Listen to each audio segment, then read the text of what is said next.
So we would do opening the order of this day in a specific time, and then facility first order of business is for order, and then you just pass it over to me. So Ms. Lozano.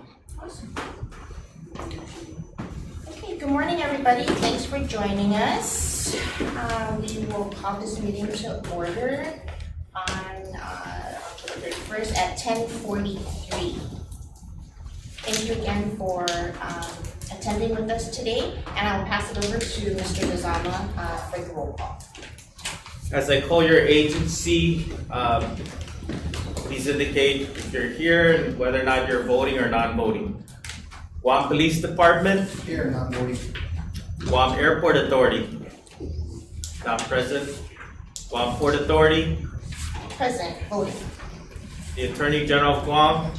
Present, voting, sir. Guam Customs and Quarantine Department. Present and voting. Guam Department of Corrections. Not present. Guam Department of Agriculture. Present, voting. Guam Judiciary Marshals. Present, voting.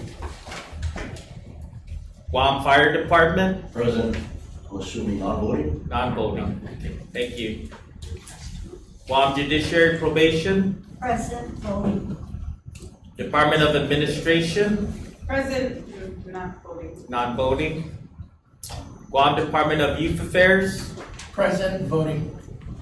Guam Aircraft Rescue Firefighting. Not present. Non-voting members, representatives from the University of Guam. Yep. Not present. Non-voting member, Guam Community College. Not present. Department of Parks and Recreation. Present, non-voting. Non-voting. Madam Chair, we have a quorum for today's meeting. Do you want me to proceed? Yes, please. Okay. So there are several items on the agenda today. We're going to go through a couple of them. Just for everybody's information, when you look at old business, items 1 and 2 are tabled, and 3. Item and 4, I'm sorry. Sir, correction just arrived. Corrections? Department of Corrections, voting or non-voting? Non-voting. Non-voting. Thank you. What will happen is the sign-in sheet is in round as soon as everybody's done. Just make sure you sign before we end the meeting. Okay? So again, under old business, the general force structure tier, that's being tabled. There's work being done to try to get that launched. And then for the certification of departments, number 2, and then number 3, the discussion on the incentive, those have been tabled. Number 4 is the interim recruitment process. That has been tabled because of working on something first to present to the commission. Number 5 is the medical program profiles and post-need certification. Unfortunately, the fire chief from Aircraft Rescue Firefighting is not here. He wanted to talk about those items specifically. One of the things I did discuss and I've talked to the chairman and the vice chair about is looking at all the agencies and determining whether or not we should start establishing agency-specific operational requirements for all positions. And this way, when we're dealing down the line about profiles, medical issues and stuff like that, we at least know what the basic operational duties requirements are for each of our staff, and then looking at identifying what are the occupational duties that can still be performed while they're under profile.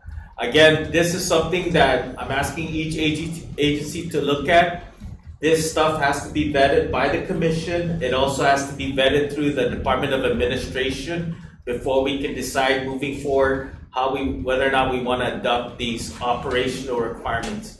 So I ask that each of you get with your staff, your command staff, your training staff, and see if you can determine those things for our next meeting. And that'll be just a discussion at our next meeting. Okay? So under new business, I just wanted to brief everybody that our FY 25 budget has been received, it's loaded. GCC currently has loaded that budget. The budget is 300,000. And at the same time, what's happening is we're looking at already doing the recruitment process. GCC has already made the announcement for the administrative assistant position. That position was announced on the 24th of October. It closes on November 7th. The other thing that's happening is the procurement of office equipment, printers, computers, filing cabinets. That I've already worked. We have solicitation letters out for our computers. That's due back to the Post Commission by the 8th. So then after that, GCC will proceed with the procurement. Thank you, Judiciary Guam, for donating the filing cabinets to the Post Commission. We certainly can use that to handle our administrative files.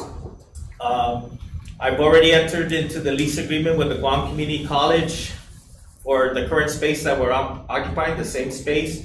And that lease is all the way good until September 30 of next year. There is, just for everybody's information, I did request for additional funding from the administration, and that's going to help with some of the projects that we previously discussed with the previous chair, which is really the post-pay study, hiring an individual to conduct a study and working with the Department of Administration to see how we can ensure that that study is done in support of what the commission approved, which was really the LEO 4 structure, the general tier structure. For those members, if you don't have a copy, Chief Vince was kind enough to create a quick sheet. I ask that you just please take a look at this and go through it. If you have questions, please let myself, the chairman, the vice chair, and Chief Vince from Customs know so that we can proceed. Because by statute, we are authorized to conduct the general force structure pay study. So we do have authority to do that, and we want to just make sure that everybody has it. So you got the quick sheet that was prepared. If you do not have a copy of the general force structure, please let me know, and I'll be sure to email you that copy. I do have it electronically. I can send that out by Monday, if that's okay with everybody. It's an in-depth tier plan, but looking at the quick sheet, it'll help you understand how that methodology was established. So that's all we have as far as new business under the FY25 budget. Under item number 2, under amendments to Title 27, Chapter 3, Section 3106B, 1, at our last meeting it was brought up that do we have the authority? And the answer is yes. We do have the authority to make the changes to that amendment or make amendments to Title 27 as far as the tier, the training.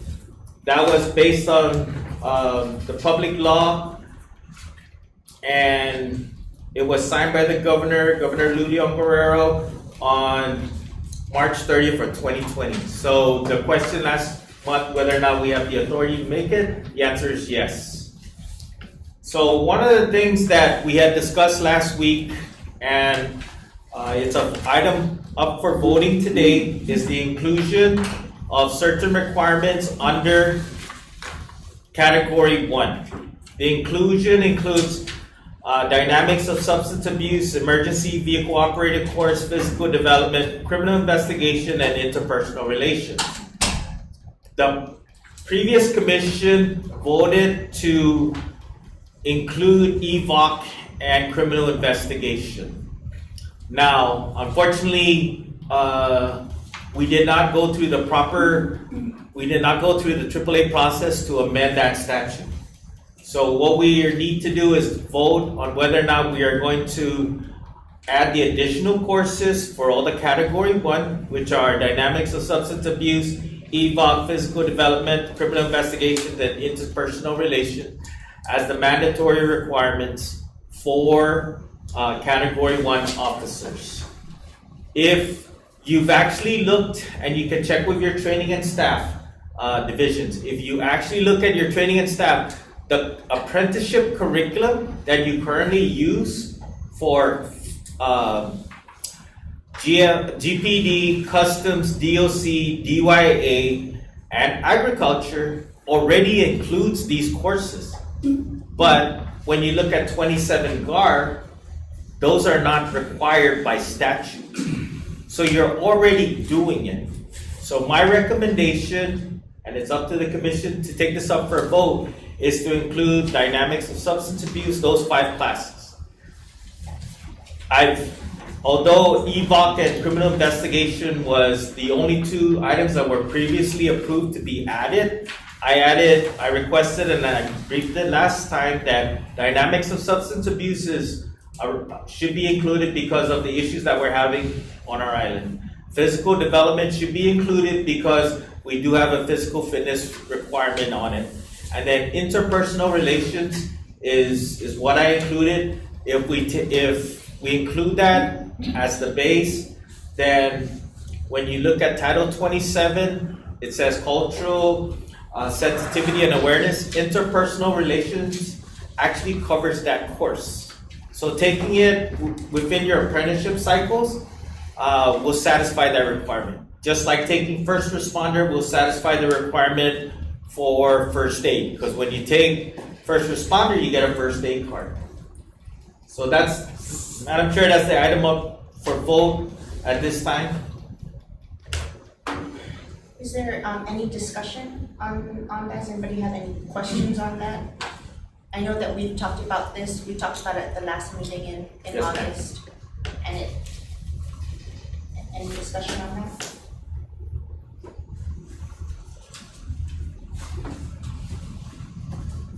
Is there a motion? Madam Chair, move to make a motion to include the additional 3 courses. Consolidating all 5 courses that was mentioned by the executive director in line with the need to push it forward. Thank you, Chief Jim. Can I just request for clarification? Yes. On the GAR 27, B1, item B, complete, it states, all persons certified as Category 1 police shall possess at a minimum the following: completion of any other required training directed by the post. Do we need to amend it or just issue a statement from the post to include it? Because it already gives us the authority to direct any other training that's directed by the post. So if the commission votes to add that, then there's 2 ways to do it. We can go through, there's actually 3 ways. The first way is the AAA process. And the second is to bring it to the legislature and have it adopted. And then the third is internally, we just make that, and that falls on myself as the executive director to make sure that those classes are taken and completed prior to the certification. But what I'm wanting to do, Madam Chair, is have it adopted first, and then we'll proceed after that. Because like you're saying, sir, if it's just a matter of making sure that as the executive director, I check that block, then I will do that. Thank you. So I believe there is a motion from the marshals to adopt the 5 courses. Second the motion. All in favor? Aye. Any opposed? That's an aye for me also. Okay. Yes. Thank you, motion passes. Motion carries, motion passes. Okay, item number 2. So we currently have graduates from the Criminal Justice Academy that earn their certificate in law enforcement. And I've looked through those courses, the curriculum at GCC, and one of the things that I'm finding is that they weren't in line with the current standards, and they're certainly not going to be in line with the adopted standards that we're taking. But the commission previously approved for those CJ graduates to be certified, post-certified. My request to this commission is for us to consider creating a separate subsection, section F, under temporary certification so that I can issue these individuals that graduate from GCC's law enforcement certificate program, give them a temporary post-certification, and then give them 2 years to take the remaining courses that are needed. So the commission actually decided that even the military, those that complete military training, security forces, military police, marine police, that the previous commission adopted that we can take that and they just have to fulfill whatever is required by the commission. I'm also looking at that for those that come to my office as individuals who take that in some of those classes individually but don't take everything. They're only lacking 2 or 3 classes. And then the criminal justice graduates who are earning their certificate in law enforcement, but they're not taking 2 classes right now. They haven't taken 2 of the required classes. I have a question on that. Currently on the post-certification application, there is a box for that, right? Right. There is a temporary certification pending, and it says it there at the bottom. Right. You are granted temporary certification, and I believe it does indicate that it is 2 years. Right, it is 2 years now. So it's clarifying that subsection because that was initially just for those that previously served as law enforcement officers and those that are coming from the military. So that temporary certification, that was requested by the agency. That's what it says on our application. It's requested by the agencies. What I'm trying to do here is to make it so that it's not just requested by the agencies, but an individual can request for temporary certification. Because that falls under Title 17, Chapter 51, 51102G. So the Post Commission did say that those that were previous law enforcement or military, they can receive temporary certification if it's requested by the agency. We don't have a subsection for individuals that are just applying on their own. It has to be requested by the agency. Thank you for that clarification. You're absolutely right. Now that I recall it, it is required by the agency as opposed to an individual who may be approaching your office for certification on their own. Correct. In preparation for a And just to let you know, a perfect example is the Criminal Justice Academy 22nd cycle that graduated in May. So what I did for them, because they all came, there was 16 of them that came to my office. I said, I'm sorry, I'm not able to certify you. You need to take these courses before I can certify you. And a couple of them had to enroll in some of the academic courses, and then most of them had to take the practical courses like cultural sensitivity and awareness. They had to take the DISIT course. They had to take mental health first aid. But the commission previously approved that we will just certify them with the Criminal Justice Academy certificate. But they're not meeting all the requirements. It just falls short. So again, under Title 17, the agencies can request for it, but what I'm looking at is under Title 27, if we can have administrative provision to authorize them temporary certification, and then we'll give them the 2 years to complete the mandatory classes. And what I've been telling the applicants is, if you have more than 2, I'm not gonna do it. You gotta go back to school.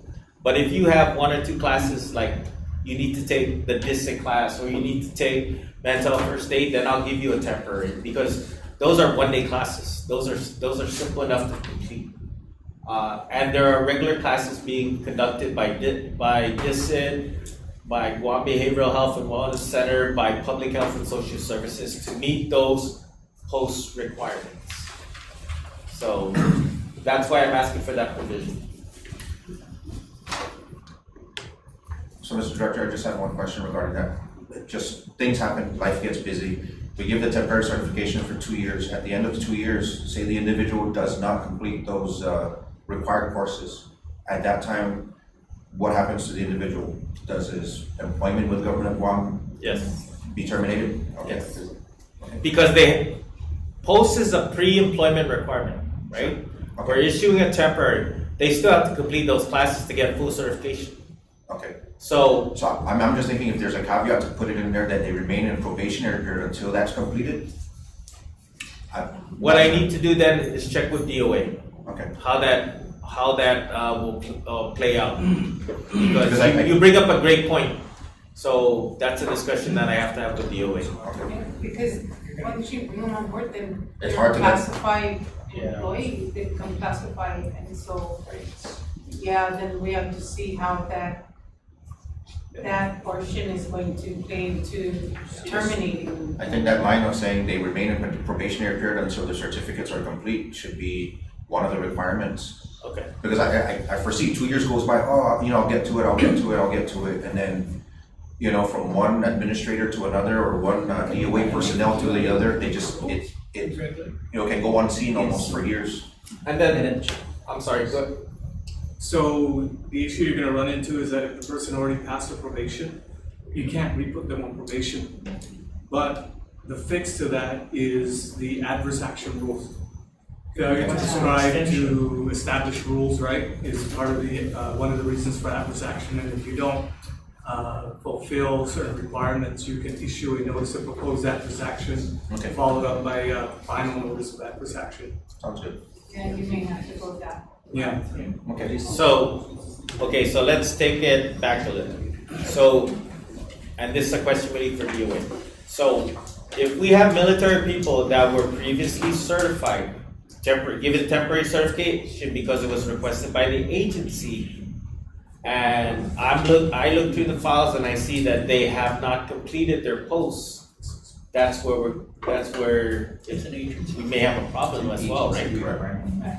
I guess with that one, with the military, then we have to look into the USERA. How Yeah. much are they covered, because USERA covers them, they're covered by USERA for a lot of the military. So I think we would have to see, I guess on a case by case, what is the time period, or just whatever the case is for that individual. But when we're talking about probationary periods, typically it's 6 months probation, and they know they can extend it for 6 months, but after that, I think they can only extend it for basically a year. Okay. So the 2 years is, I don't think you can It's be too on long. probation for 2 years. Maybe, Just, if we wanna, table it until DOA can provide further clarification. So I also have a question. So dynamics of substance abuse, and like the physical fitness portion, is this a course that's offered are these courses offered every semester? Is this something that they could yes. practically fulfill in the 2-year period? And if you look, it's offered through the Criminal Justice Department, GCC. Also, if you're doing your apprenticeship, it's already part of your apprenticeship program. So it is there already. Okay. Just to touch on the subject, as we tag along, what's being requested on the table is from the executive director is determining whether or not we allow for that 2-year certification process. And so the court, back in the day with the current lieutenant governor at the time, the helm, allowed for the members that wanted to apply to get into the marshals and to meet the requirements only because they did not have the requirements, but their experience within the military allowed them to do so. The court is they're very firm in their announcements, and so we just nobody can come in without the post certification. We just can't hire marshals or probation as in comparison to maybe in the executive branch, they're brought in as a trainee and they're able to meet the requirements And so I see the positives in what the executive director is establishing because it helped us in the past. But then I see the need for it because we're all competing for the same interests of people. We can't, probation, the marshals, we can't hire unless they have the post certification. And if this opens the door to allow for those with the experiences to meet the requirements, then that would help alleviate at least our efforts to meet, the shortfalls that's kind of impacting our divisions. And so I see the logic, and then I see the logic with the 6 months to 1 year within our personnel rules, which is different from the executive personnel rules. At the judiciary, we're only allotted the 1 year, 6 months of probationary, 1 year to extend because of whatever the particular reasons are.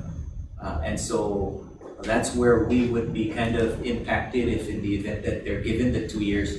But I see that even in the law, and I forget the title that addresses the law that indicates that you cannot ask an individual, if they're a druggie or they had bad past, there's a law that allows where it's provisional, where we can get them into the door, but if we find any background checks or if they do a background check and later on they find all these things, that we can kind of tag them that perhaps they can utilize that same application of being provisional for the certification of the post requirements if it passes muster, or if indeed it kind of matches.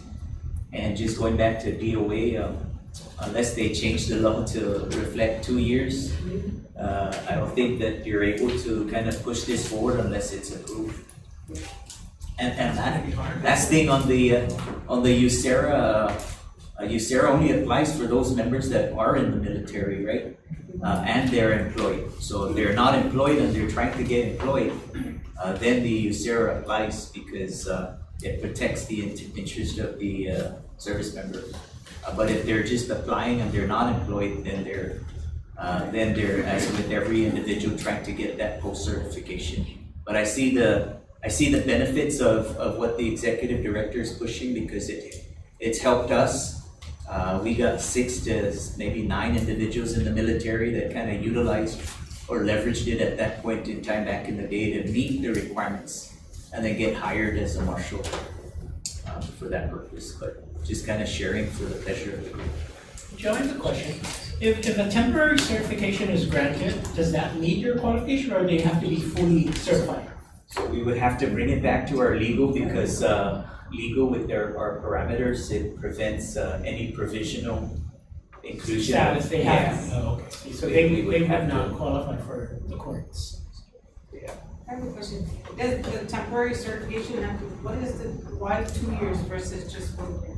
The 2 years was what the commission adopted when they adopted 27 GAR. Oh, Yeah. So, And so 2 things happened when the commission adopted and it was put into law. 27 GAR was put into law. It was for those under inactive status that were able to get temporary certification. And then years ago, the commission actually voted on temporary certification for those that actually are in like the Guard of the Reserve, the military, those that are coming off military. So what I'm trying to do is get all of that, trying to connect all that because they also adopted that those that graduate from the Criminal Justice Academy with the law enforcement certificate can be certified, right? But when you look at the requirements, the mandatory training requirements, they're not meeting it. So my intent as the executive director is try to start linking everything together. So when somebody applies, it doesn't matter if you're former LEO, you're military, or you're coming out of GCC. There's actually a process that's clear for them to follow so that they will be post-certified. One of the ways to do that is to allow them to get that temporary certification so that way, and give them the 2 years because that's what the commission previously approved of. But now I think I need to research that, Madam Chair. Maybe it's probably best that that item be tabled until I can discuss it with DOA. I agree with that, I mean, and it makes the most sense to align the requirements with what DOA currently requires, so perhaps more discussion is involved, and as we're talking about it, then it's bringing up, this is why we need to discuss this, right? It's bringing up all of these points, and I think that perhaps if, we may need to first Table. revisit Yeah. the commission's two-year requirement and perhaps align that with what is allowed by personnel rules and regs so that we're not having to, that it's not aligned.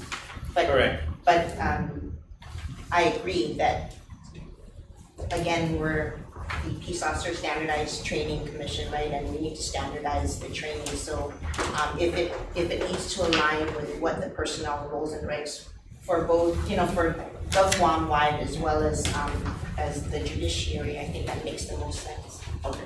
That being said, can I go ahead and make a motion to table item number 3? So further discussion has been made with Department of Administration on clarity. Any second? Second. Thank you. All in favor? Aye. Thank you. Any opposed? Thank you so much. Okay, moving on to item number 4. Item number 4, unfortunately, the package just came.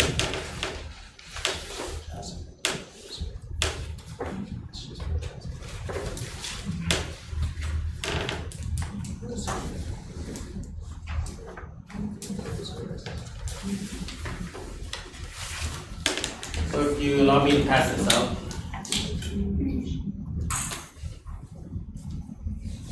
Thank you, sir.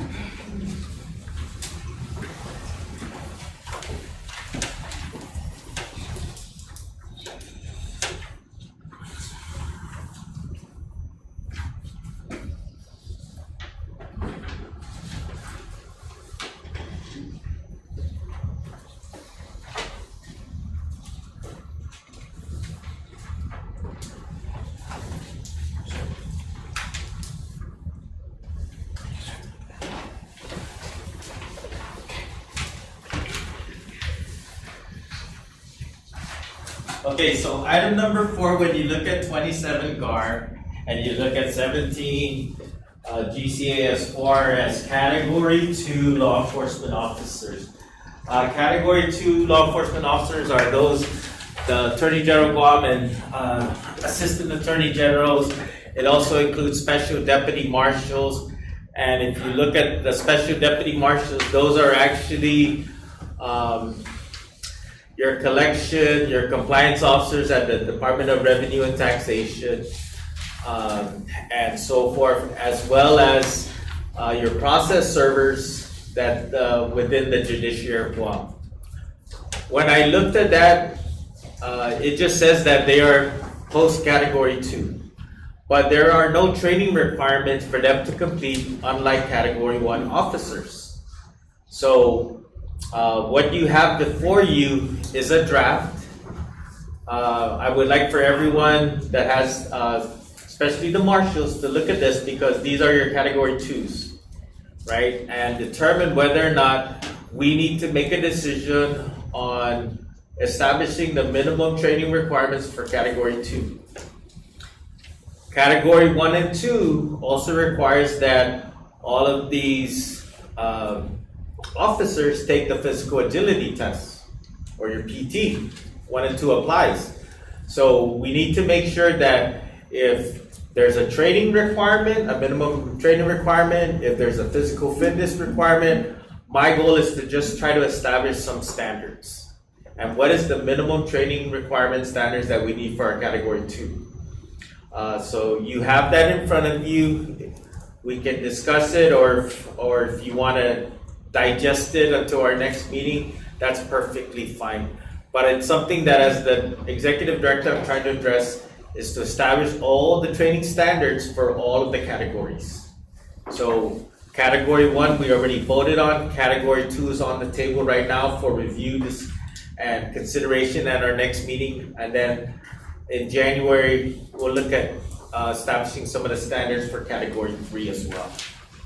So that's all I have, ma'am, and for items 1 through 4.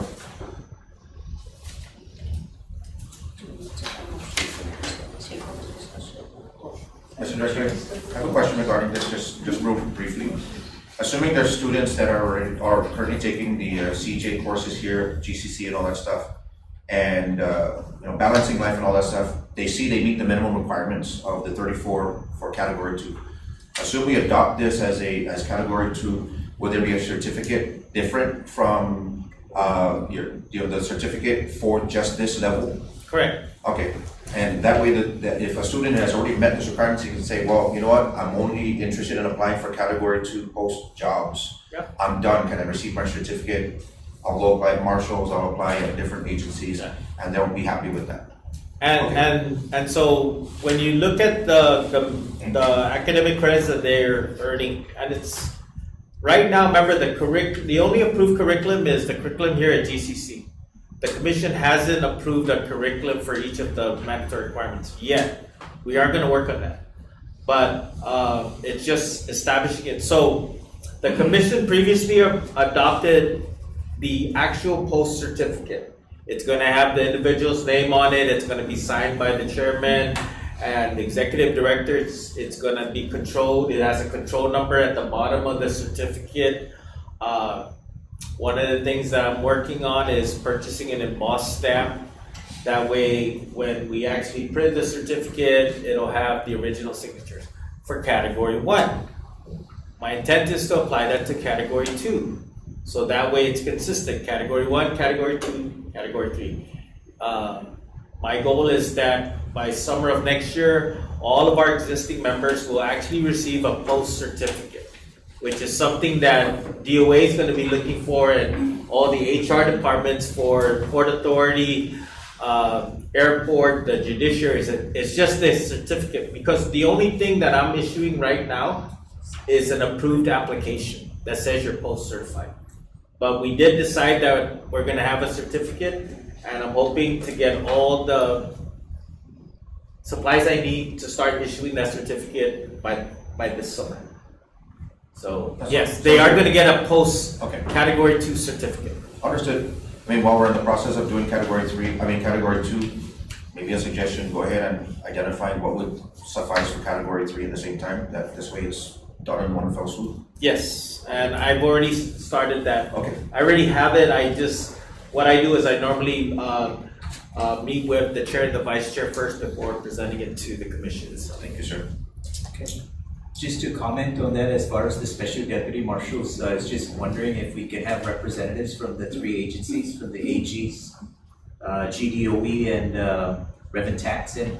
And the only reason why is we want to be able to hear and understand what their implications are, because we can make a decision as the marshal and or the judiciary of Guam, but the impact is those employees that have been already tenured within their positions at GDOE, at the AGs, and them having to meet these requirements may impose far greater restrictions on them and more of a hardship, because then what do we do with those tenured employees and they can't meet it?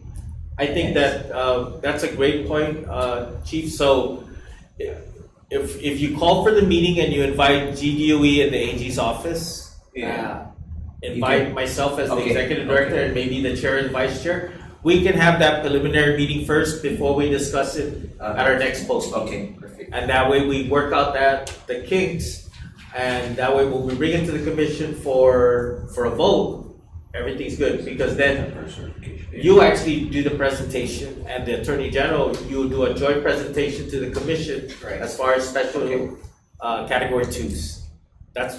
I agree with that.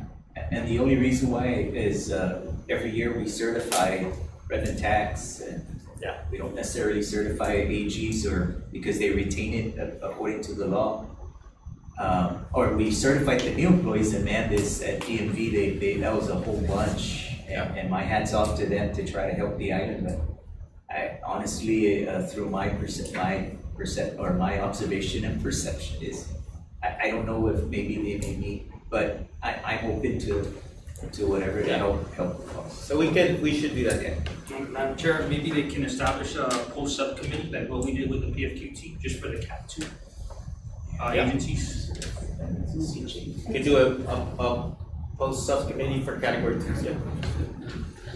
I agree, that's a great idea, and it's something that I know that Chief Vince brought up at the last meeting in August, that perhaps we should have a discussion about reorganizing the categories.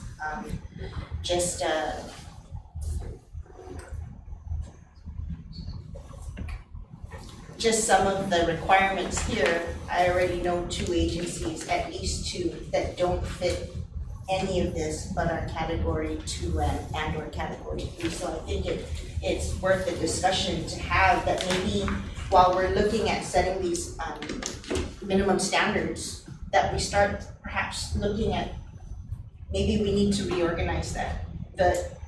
I agree with the intention, right? We wanted to standardize everything, but there's a Ellie has a very different job than public safety, and medical services, EMS, fire.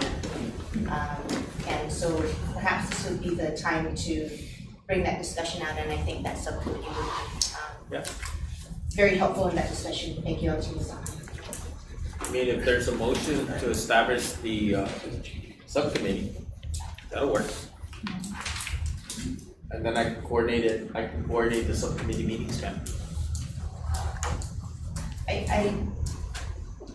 Did you wanna make a motion? Can non-voting make It has to be a voting member, sorry.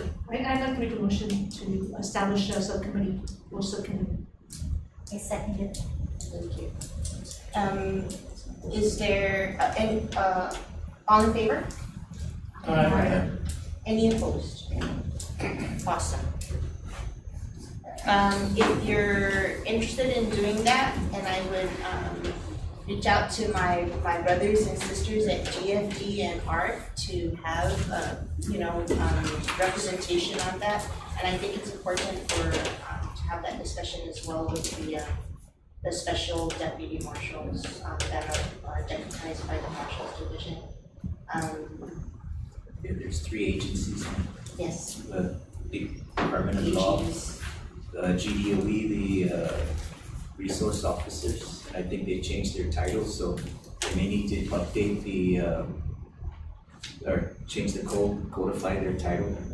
And then, of course, rent and tax. I think they already did it, They did? school attendance officers. Okay. Yeah, it's back to being school attendance officers. Oh, okay. Yeah, because of the problem. Yeah. Yeah, Then they need to change the law. They go back and change. Are they included as category 2, because the guard doesn't even mention? so Special it says that's special deputy marshals, and when I checked with the marshals division, I didn't realize that it was the SAOs, and then it was the compliance officers, and then the collection officers. They are actually special deputized by the judiciary. When you look at the judiciary, what are the requirements for the training? It was basically just an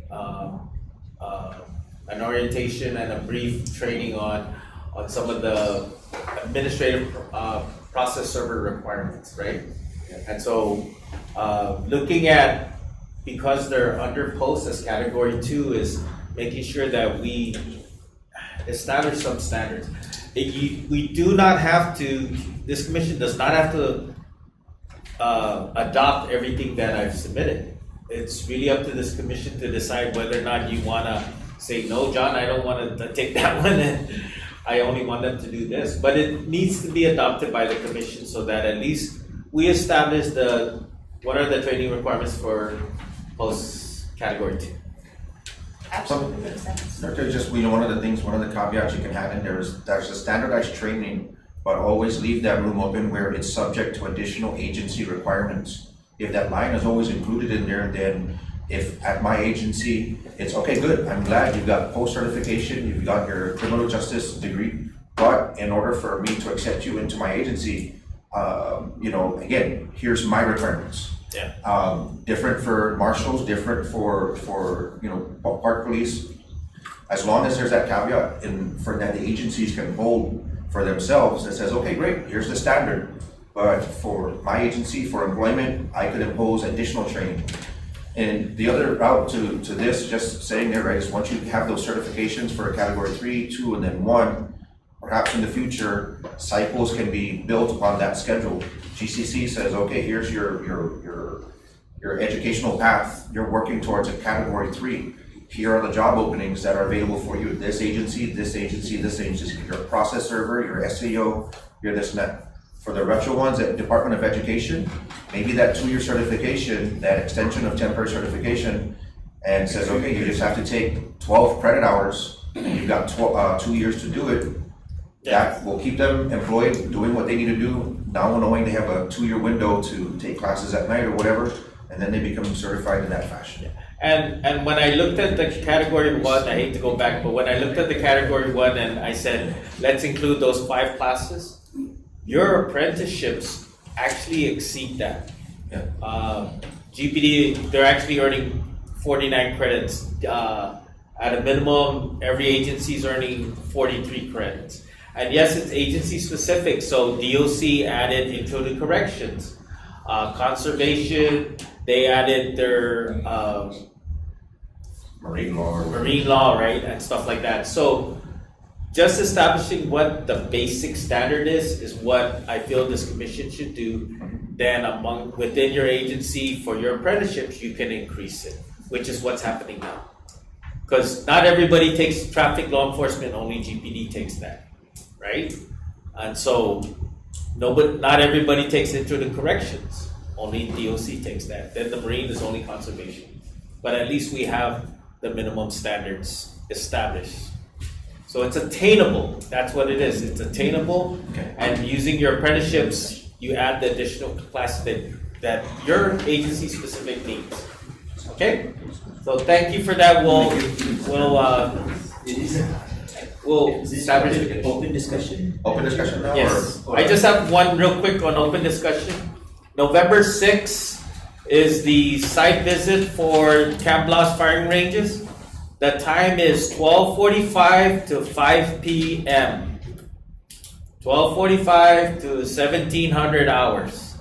So the meeting time is 12:45, meet at the old McDonald's empty parking lot. This is coming from Camp Blas.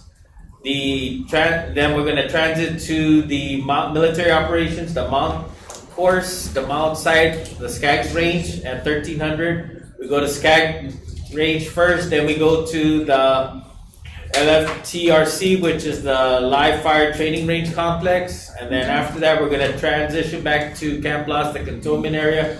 We're actually going to meet up with Colonel Govea, Commander Camp Blas, Lieutenant Colonel Damon, who is the operations officer. We're going to meet with the Provost Marshal for the United States Marine Corps Camp Blas. And then we're going to have an AAR. And that's where it's a combination of an AAR and a QA. You're going to be able to ask questions. They can answer it. We'll compile everything. And once that's all done, then the chairman, vice chair, myself will have a separate meeting with the Camp Blas representatives and just the voting members to sign the MOA. So that's where we're moving on that. So it's unfortunately not everybody can go, but once we sign the MOA, then everybody will be able to go. Now, if you're familiar with firing on military installations and firing ranges, the restrictions are harder. You have to go through range control. You have to do all of this. It's not as easy as coming to GCC to use the range. There are restrictions. There are requirements that have to be completed, including we have to all go and take the safety course and the range safety officer course and all this other stuff. So we're moving in that direction. We have the site visit on the 6th. Are non-voting members welcome to join the site visit? Or? I think I have Lieutenant Martinez on for Sergeant Martinez on for you guys. Okay. Yeah. We're trying to Camp Blas actually asked to reduce the numbers because Colonel Govea, Lieutenant Colonel Damian, the Provost Marshal, they're actually going to be with us in the bus. That way we can interact in the bus as well. Okay? And they only have a 24-pack bus. could use a school bus, but no. So that's all I have, Madam Chair. I know there's open discussion. I just have one, and at least from my colleagues, from each respective departments.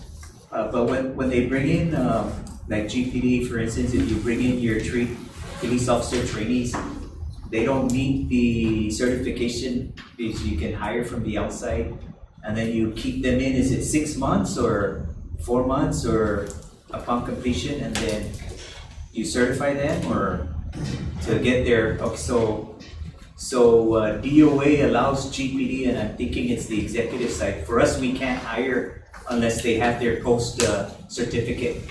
So absent a post certificate, my understanding was that the line agencies are able to hire because of how we're all competing for the same interest, right? And they get them off the streets, and then you train them for 6 months to a year. I forget what the threshold is.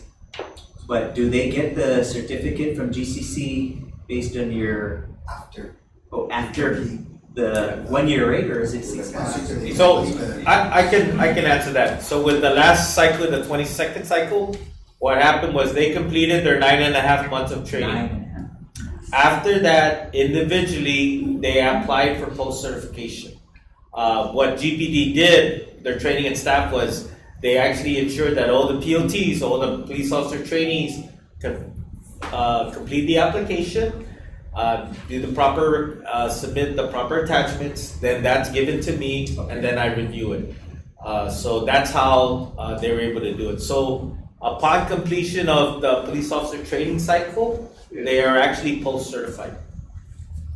And then, so this leads to my next question, but not for GPD, just kind of utilizing that as an example, but we're gonna bring in maybe 8 individuals right off the streets or from other departments, and we're gonna hire them. What I've done in the past is we've had a myriad of maybe 3-month training within the Marshals Division, go over policies and whatever the requirements are internally. And sometimes now we have to accelerate because we gotta put them out to the field or the post. Well, does the commission have any threshold of, and I know they're here to guide us or guide the agency, but what would be a practical approach in making sure that it's, whether it's 9 months because the objective is to meet the post certification, but for those agencies that don't require it, I think it's only the courts, and I may be wrong, but what would be that threshold from a post perspective? Because they should already have that post requirements coming in, so we'll get 8 people from all the various agencies. But I just want to make sure that, and I know it's left to the courts and yourself, and of course Madam Chair has been with the courts, is what would be that threshold to make sure that we are consistent? Because what transpired in the past is the courts, there was a case with the airport police regarding training certification, and that was a question by the defense attorney, right? Is, do you have the certification on that? And so what was the date, but yet they weren't provided certificates? So it was an unknown. So if you look at the executive branch, with the exception of Parks and Recreation, each of the executive branch agencies actually have an apprenticeship program, right? Established with the Department of Labor. So they recruit these POTs, COTs, correction officer trainees, or youth service assistants, all through the apprenticeship program, through DOA. And then they go through the apprenticeship cycle. And upon completion, then I sign off, provided they apply for post certification. So what are your options? Your options is, will the judiciary consider working with Department of Labor to establish an apprenticeship cycle for yourselves? Or your only other option is to wait until they finish all the other cycles and get post certified to come to you? Yeah. That's really what it is. Have you guys ever had a cycle? No, we just bring them in, and we'll have our own internal cycle. Yeah. Not necessarily have an apprentice. So what's really happening too is, like, currently DOC is running a cycle. there are individuals from DYA and conservation in that current DOC cycle. So in December, I think they end on December 12th, all those YSWs and the conservation and the corrections officers are all gonna be post-certified because the curriculum is already approved. I already approved that curriculum. So, and I've mentioned this to several agencies is, although you wanna start a cycle, just remember if you're going through GCC, the minimum is 13, the recommended is 15. So if you only have 7, then reach out to the other agencies who have an apprenticeship because then they jump in and DOL's paying for everything. That's the advantage of the apprenticeship program. Okay. So that's what's happening now. Go ahead. Yeah, we recently, created positions, the apprentice law enforcement positions. Yeah. That, yeah, like you say, in cooperation with labor, some of them are actually even going through labor before they're even, Correct. on board. So once they, apply, they already have, they're already partially done with the program for the apprenticeship. So that's why the judiciary, I think your HR needs to have a conversation with DOA on possibly establishing something similar because of you're a separate branch of government, because DOA already has that for the executive branch. And the same can apply for the port and the airport. It's really up to your boards to approve whether or not to have an apprenticeship. The apprenticeship works because if you think about it, I'll use Ron Santos as an example. He's the cadre for this current correction cycle. So he has to make sure all the corrections officers, all the conservation officers, all the DYA. If you think about it and you run your own cycle, you're pulling your own staff to be the cadre. So it's an advantage to agriculture and DYA that DOC is doing it so that Ron's the one managing all those students. Thank you, Ron. Thank you, Ron. We have some openings, so jump on board, more training. You let us know when they graduate, can we talk to them? I think that's why they want to know when the GPD's cycle so they can. Okay, Matt. Unless everybody. Does anybody else have any announcements or anything that you'd like to share with the commission? No. I would just like to say thank you to Chief Vince for your 2 years of service and really your campus efforts to help move the post commission forward. She led with that. Sorry, I'm nervous and I said she's good. But thank you so much for everything that you have done. And we're looking forward to, I think, everybody working together to implement the force structure. And also to our chief, Ray, that's not me, who is not here with us. Thank you again. And we look forward to working with everybody. Every 2 years we have this leadership change, and I think it's really good because it provides different perspectives, right? And this really only works if we all provide input and feedback. Again, I think we're kind of at that time, thanks be to God for John Lozano, who's sitting in this executive director position where he really wants to set the standard, which is literally in the name of his commission, right? And so I want to thank all of you, and we look forward to working with all of you, again, to move